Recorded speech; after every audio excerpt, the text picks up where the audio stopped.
Hi there. So, over the years, I've cried many tears.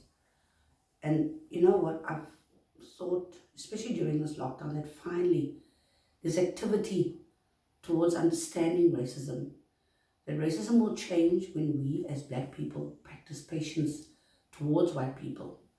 So, I've done work like upload videos and written so much about it and pictures, and it's all to educate. Then I saw the video clip of Ahmaud Arbery, a young black man from Georgia who died as a result of a modern day lynching while jogging. This happened in February. The men responsible said he attacked them first and they thought he was a robber, so they defended themselves. Police did not investigate and the prosecutor declined to prosecute. In other words, as per the system of racism that we live in, they, the white people, were given the benefit of the doubt. It was only once violent video footage surfaced on social media showing a very different story and people started expressing outrage that finally two men, a father and a son, have been arrested for his murder. I shouldn't be shocked or surprised because black lives have little value in our racist society. I think more my surprise stemmed from the fact that we are fighting a global pandemic and we are all trying to survive this disease.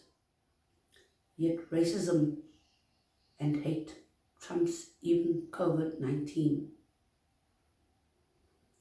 So the late Steve Bantu Biko, who was assassinated by the apartheid police on the 12th of September 1977 and who was widely regarded as the founder of the Black consciousness movement in South Africa, once said, "So as a prelude, whites must be made to realize that they are only human, not superior. Same with blacks. They must be made to realize that they are also human, not inferior." Malcolm X, born Malcolm Little, who chose X as his surname because he considered Little a slave surname.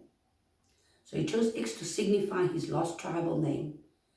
He once said, "If you're not careful, the newspapers will have you hating the people who are being oppressed and loving the people who are doing the oppressing."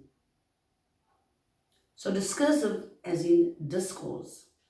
The definition of discursive refers to writing or discussions that ramble from subject to subject or to stories that have a lot of embellishment and detail. Racism is often expressed linguistically in the discourse we use to talk about the world and people in it. This kind of racism is expressed as racial slurs and hate speech, but also as code words that have racialized meanings embedded in them, like ghetto, thug, gangster. Just as representational racism communicates racist ideas through images, discursive racism communicates them through the actual words we use to describe people and places.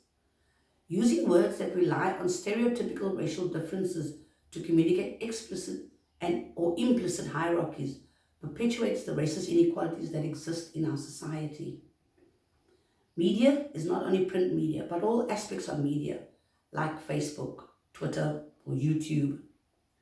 So when you see headlines screaming at you that use the word thug or gangster, tell me which race immediately springs to mind. Which image springs to mind? Because it's definitely not a blonde, blue-eyed young white man. When you read or hear the word unruly, it almost seems harmless, doesn't it? Yet at previous soccer games in England, there were white men who smashed car windows, jumped on roofs of parked cars, and were setting things alight in the streets after their favorite team lost the game.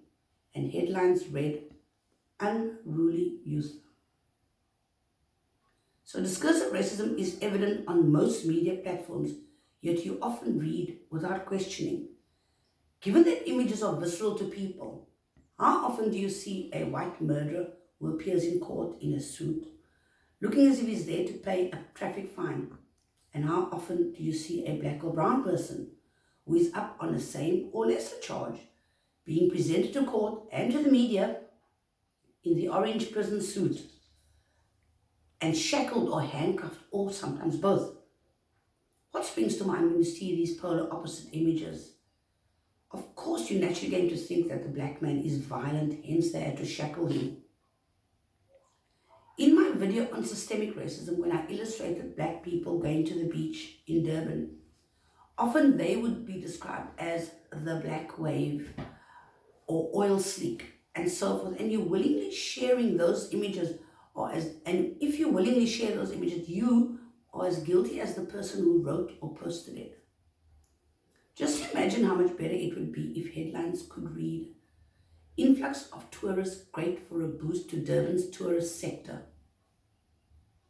The point about discursive racism is that it's so subtle that unless you look clearly, you may not see the differences in media when they write about black and white people. So next week, I'll be unpacking whiteness as property and representational racism. Let's all live consciously. Let's stay safe. And please, let's be careful out there. Thank you so much for joining me this week.